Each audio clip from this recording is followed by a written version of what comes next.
This is the Leadership Foundry podcast. I'm your host this week, Brandon Smith. And this week, we're going to be talking about something more vocational. So we normally talk about leadership skills and how can you work with developing your team and leading your team through challenging times, all things that we pride ourselves at the Leadership Foundry to talk about. This week's going to be about you. We're going to talk about career transition. So some of you listening right now may be on varying degrees of itchiness. Maybe you're just curious what's out there, or maybe you're ready to go, but it's election year. It's not a good time to make a transition, but you want some time planning. So our guest this week, Scott Doyne, he is a certified career coach. He is the author of Exploring the Midlife Career Crisis, a guide to navigating the 4 stages of career transition. Our conversation today is going to dive into what are those 4 stages? What are some of the steps you need to start doing? And how can you kind of think differently about your career, whether you're 30, 40, 50, 60, wherever you might be on that continuum, to not only have the career you want, but as Scott puts it in our conversation, give your dreams a chance. So stay tuned to the conversation. I know you're going to get a lot out of it. I took lots of notes. And of course, at the very end, I'll summarize some of the big highlights. Scott, I'm really, really excited for our conversation here today. Excited for not only the great work you do in the world, but super excited for your new book launch. So your book, Exploring the Midlife Career Crisis, a guide to navigating the 4 stages of career transition. I know you've got to be so thrilled with this book. So congratulations.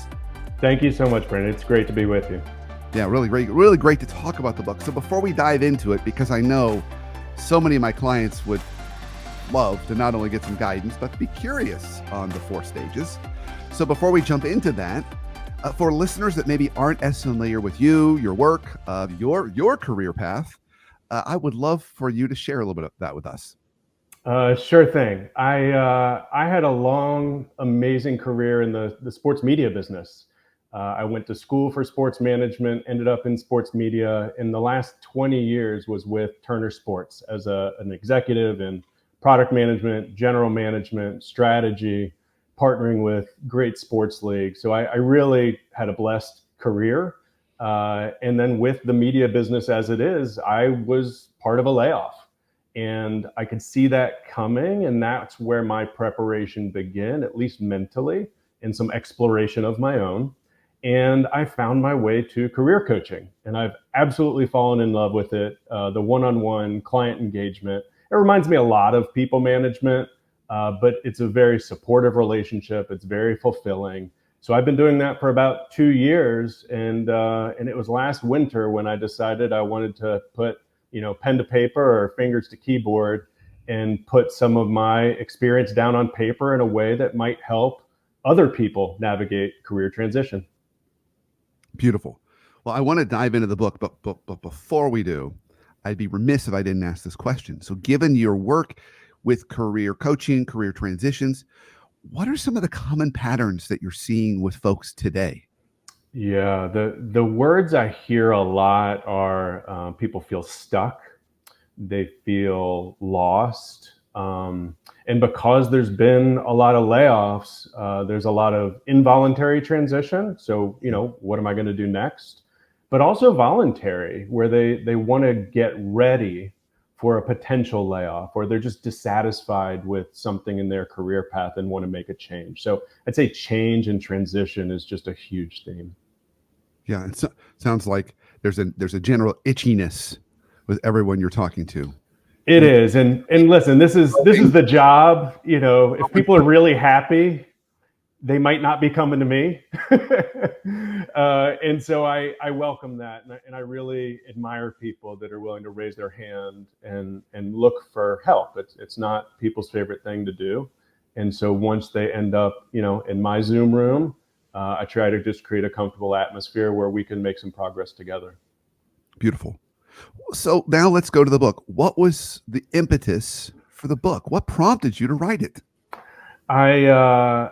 I really enjoyed writing last year on LinkedIn. That's where I think I refound my voice. I was in media a long time. I was in production early in my career. So I've always liked writing and storytelling. And so refinding that joy of writing on a weekly, if not more basis, it just became fun.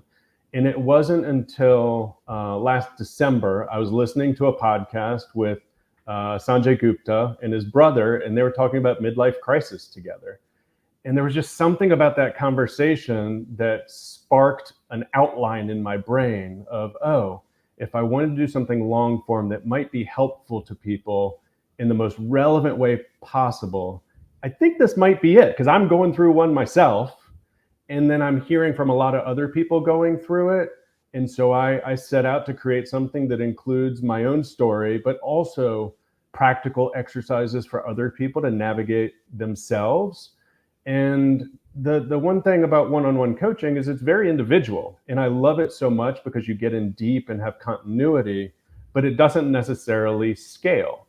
And so whether it's LinkedIn or social media or a book, this is an opportunity to get some of my exercises into more people's hands that might want it in a different way than one-on-one coaching. Yeah, beautiful. I think that's such a great, not only smart thing to do, but a generous thing to do. All right, so you were talking, and it struck me. I have not asked a really important question, Scott. How do we define midlife crisis? Oh, chapter 1, Brandon. That is the first question. Is when is it? I'm going to cut to the chase. The true answer, if we were to do all the calculations, life expectancy, psychographics, emotional state, when you think about midlife being a quantifiable exercise, the truth is we don't know. And I think a lot of that hit me during the pandemic, that introspection and thinking about purpose and legacy and knowing that life is precious.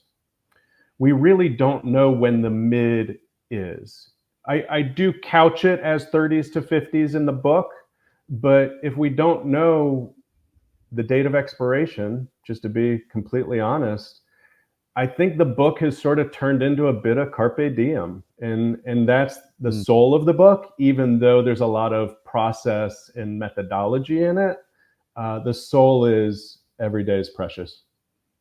Yeah. So my takeaway from what you just said was it kind of almost depends upon the person and their life situation and personality, and so almost anybody could have a midlife crisis to a point. And then, so this book is a way to help them kind of navigate through that. You're having an existential crisis. My daughter texted me this morning, Scott, and it was early in the morning. She says, Dad, she's on her way to an internship that she's doing. She's wrapping up and then she starts her full-time job. So she graduated last year and she's starting her full-time job. She said, Dad, I got a small question for you. I said, no problem, Abby. So I call her. She said, Dad, it's really not a small question. She said, the question is, the people I'm doing the internship with said, hey, would you want to continue doing venture capital? That's her internship. And she said, I like it, but I don't know. So my response was, I don't know. And her question was, when and how do people know what they love to do?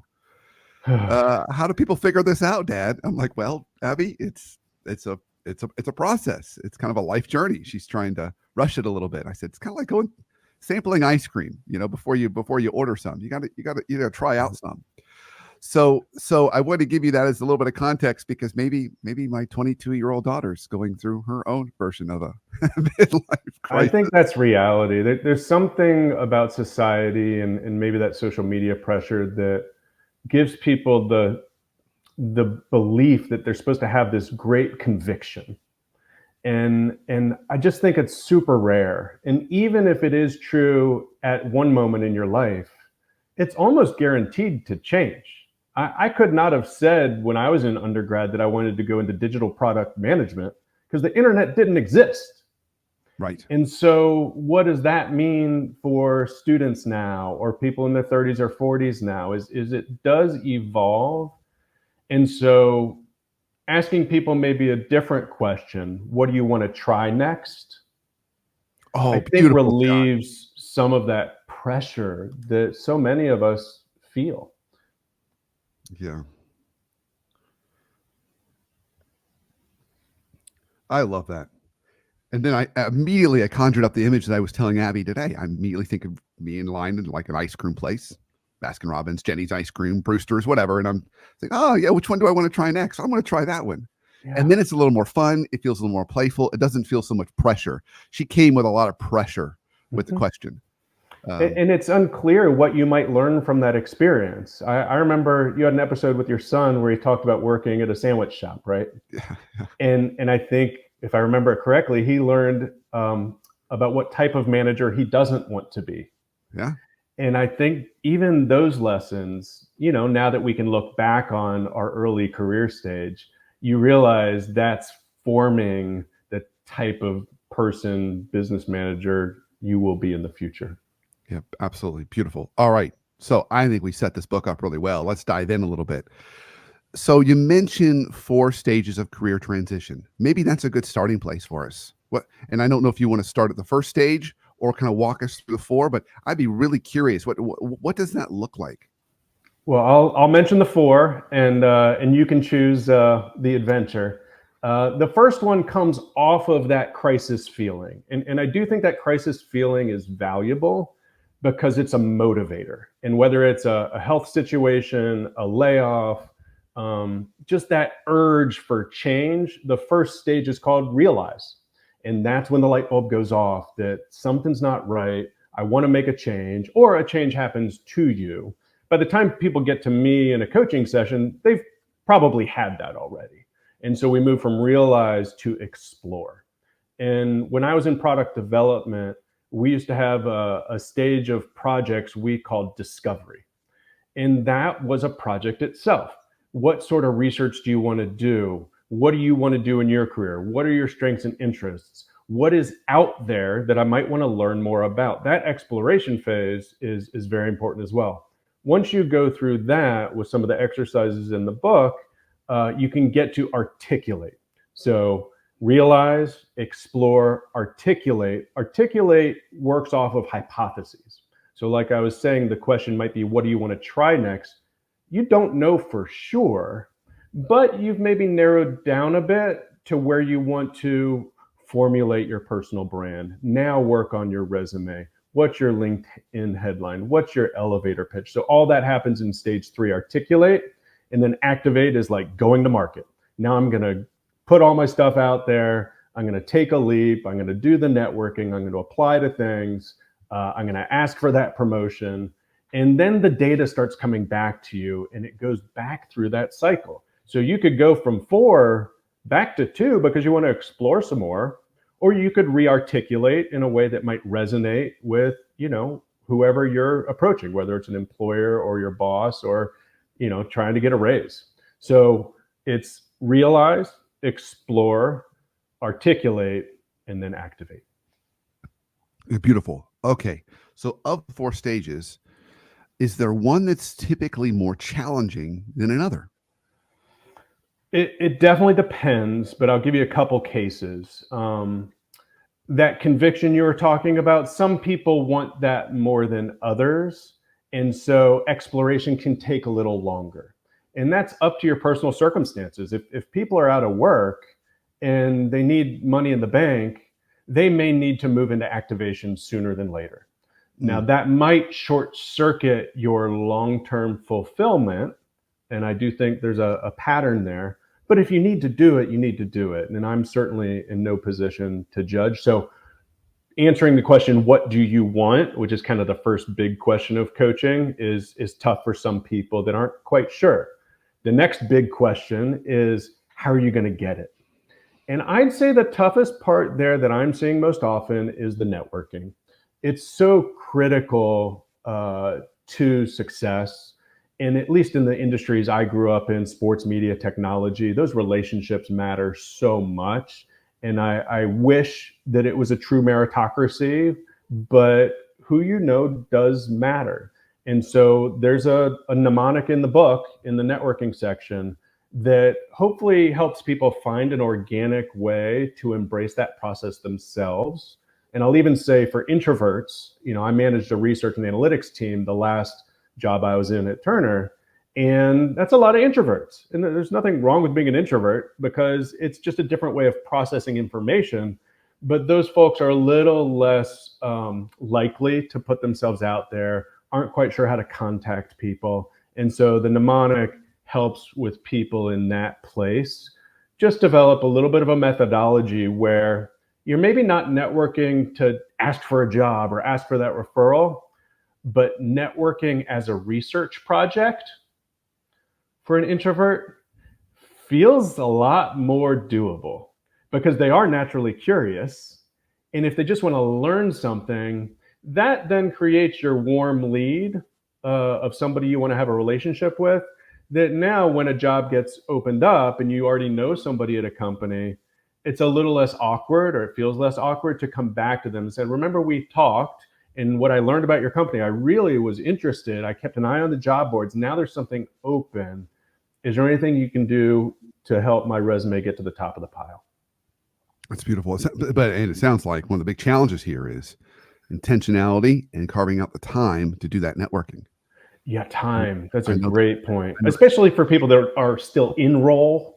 Time management's critical. So prioritization, time management, intentionality. When people work with me, I always say my goal is, a couple weeks or months down the line, I want you to look back at how we spent our time together and feel like you were intentional and strategic, and you're at least putting in the work, even though we don't control the outcome. Yeah. So the other thing I love about the way you've set this up is you made it a subtle point, but I hope everybody caught it. You said, you may go through this, but you may go back to stage two, particularly if you're exploring maybe something internal. So what I love about this is often we think about career transition. We think about either getting let go, or we think about going and finding another home in a whole other place. And I love the fact you make a point. It could be a new home in your in your current place. Yeah. It could be another role in another function or department. So it can look a lot of different ways, which I think is really empowering and freeing, and maybe not quite so scary for some folks. Yeah, I worked at a big company, and it actually got bigger over time. We were owned by AT&T for a little while, and being part of 250,000 employees, it was eye-opening to think about what that path might look like. My background in product management or data analytics, general management, it might not be sports, but AT&T does a lot of sports marketing, and so that path could have been an option for me if I hadn't stumbled upon, coaching as my next calling. So I do think that internal networking as a research project could be helpful there. Reach out to people, join the employee resource groups, be on a committee for something. It might give you exposure to something that you just weren't thinking about, because everybody's in their day-to-day job and they tend to have those blinders on. And that's just how work is sometimes. But if you take a little step to the left or right, that exploration might be as beneficial as anything.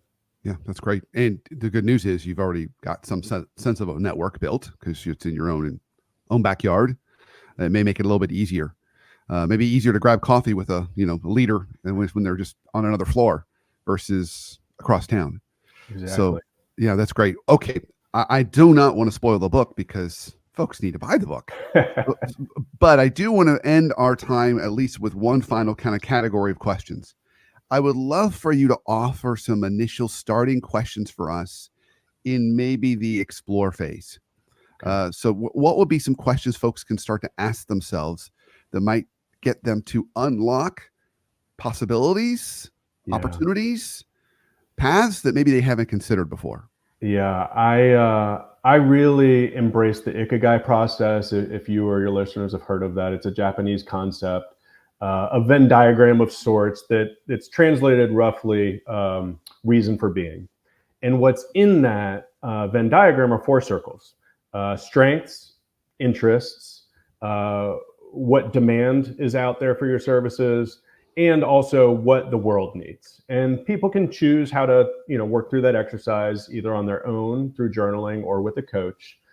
But I like that interest section an awful lot. I am a bit idealistic, but I had this great career in sports media. So I got to do what I love. I got to live my dreams. And I think people taking their strengths aside and what you can get paid for to the side, and just remembering, maybe early on in their career, maybe in school, what are some of those hobbies? What are those interests? What do you do when you procrastinate?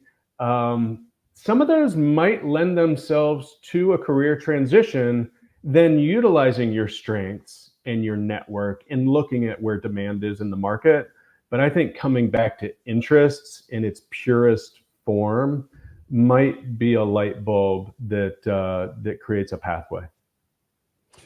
Okay, so you said you gave a subtle little tactic, which I love, and I want you to go a little deeper into it. What do you do when you procrastinate? So share a little bit more about the rationale behind that question. Oh man, What are things that we might want to be attuned to or listen for? this is the beautiful thing about working with so many great clients. I got that line from a client. And when he said it, I was like, that's what I've been trying to say.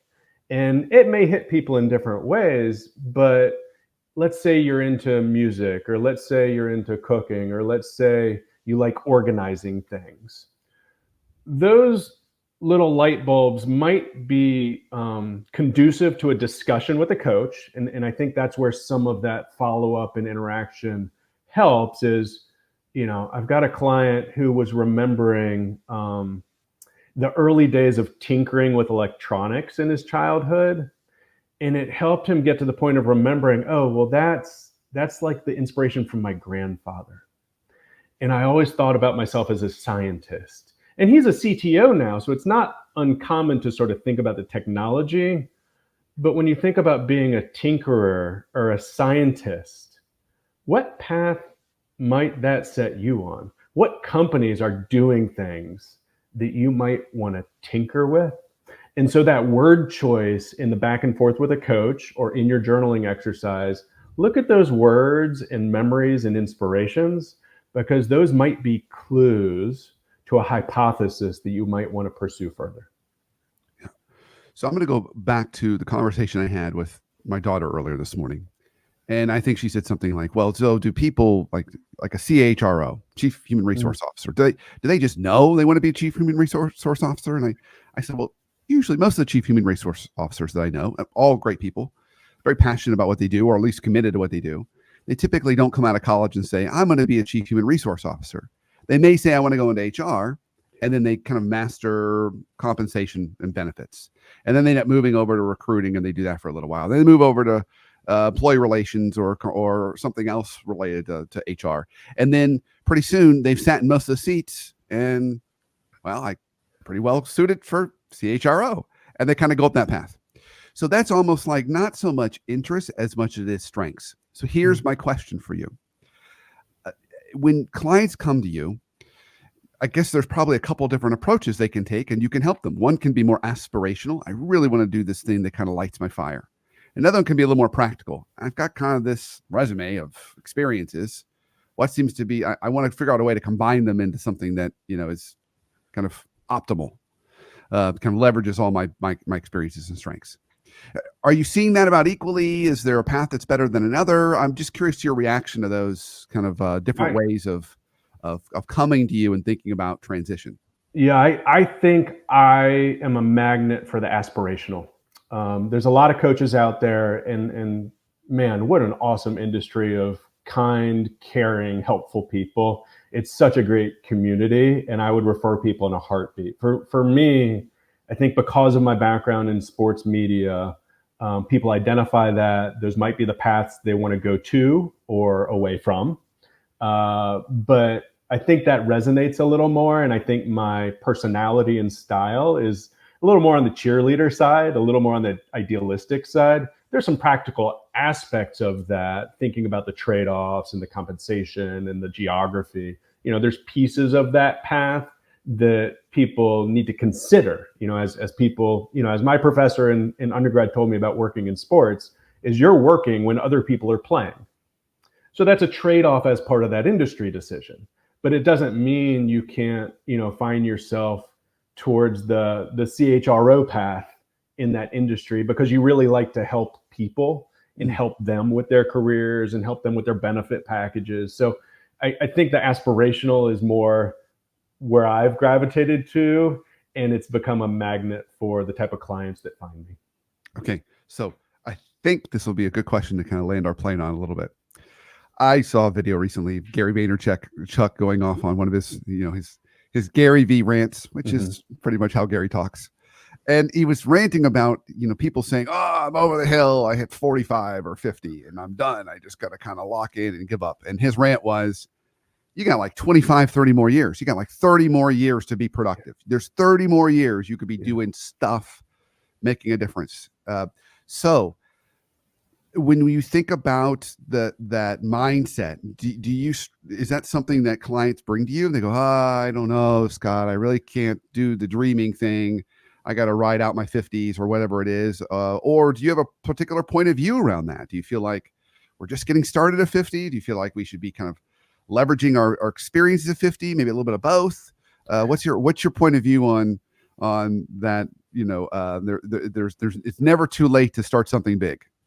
Yeah, I hear it a lot, meaning the timeline, and we'll even draw it out, in my sessions on a virtual whiteboard.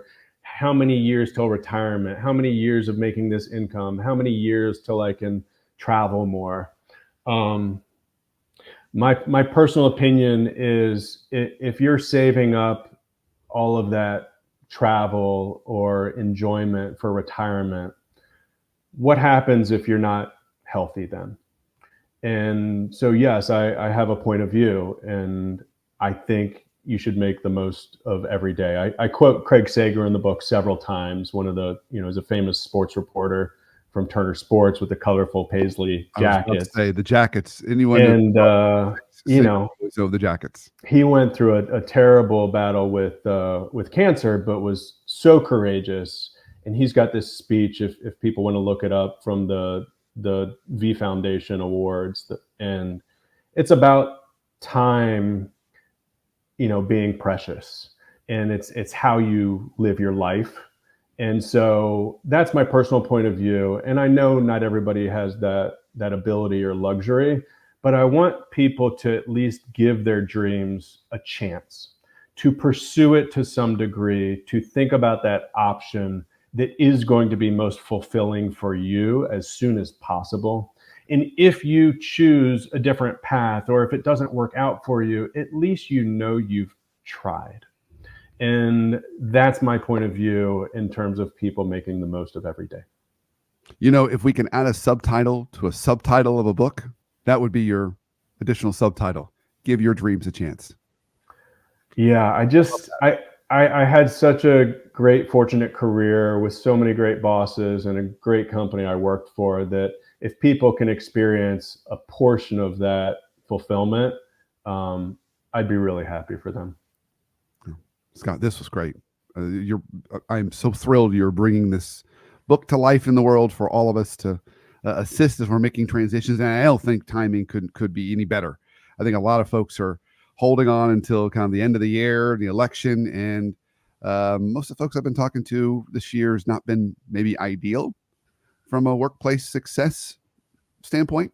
Mm-hmm. And so they are probably looking for opportunities to reset once things normalize a bit around here. So I think their timing of this is perfect. So I ask all my guests this question. What's one practical tip that folks listening to this today can do to either help themselves or the folks around them thrive starting tomorrow? Thanks, Brian. I'd like to address the people leaders in the audience with this one, because from a coaching standpoint, the training it's given me to ask good questions has been so priceless in my professional and personal life.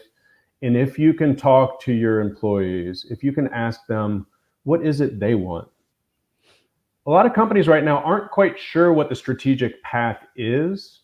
And so getting some thoughts from your employees at any level and giving them input on at least part of their role, I think can be really empowering, can help with that feeling people have in the corporate environment of contributing and being part of the future. That's fantastic. Scott, if people want to learn more about you, connect with you to maybe schedule, coaching session or a conversation, buy a copy of your book, where can they go? LinkedIn for sure. I live there, several hours a day, but also my website, doyneservices.com. Beautiful. Scott, thank you for your time. This was amazing. Really appreciate not only your hard work and commitment and the work you do in the world, but this new piece of work you're bringing to life. So excited for seeing where this adventure goes with not only you, but everyone who touches the book. And hopefully we're going to have some dreams unlocked when it's all said and done. That'd be great. Thanks so much, Brandon. So as I mentioned, when I set up this conversation with Scott, this day and this conversation is for you. It's all about, what do you take from it? Now, I took notes. There's a few things that stood out for me, but naturally, your takeaways matter the most. Here are a few things that stood out for me, though. First, Scott makes a great point to say, hey, midlife crisis, that can happen really to anybody. There's a lot of research that varies around that. It can happen in your 30s, heck, maybe even in your 20s, all the way to your 50s and 60s. So it can really happen at any time. And so it really frees us up that this is a relevant conversation for any of us. He talked about a good starting place for this is, what do you want to try next? I love that freeing and fun way of thinking about this. What do I want to try next? Kind of the analogy that I use was like going in and sampling ice cream before you order. What do I want to try next? He gave us naturally the 4 stages: realize, explore, articulate, and activate. I thought that was really, really helpful. And he said a really nice starting place for us in the exploration process is interests. What are your interests? What are the things that are really going to get you fired up, bring you energy, even the places and things you might go to when you're procrastinating? That's your way of trying to refuel yourself. So he even gave us some of those great tips. And then, of course, I love that whole idea that he said at the very end there. What are some things we could be doing to give our dreams a chance? So my call to action to you, dear listener, is, what can you do in 2025 to give your dreams a chance? Because if we're doing that and we're feeling fulfilled and passionate about what we do, that is going to affect everybody else in our ecosystem, from our teams to our families to our communities. And after all, if I really think about the real noble aspect of leadership, that is what it's all about.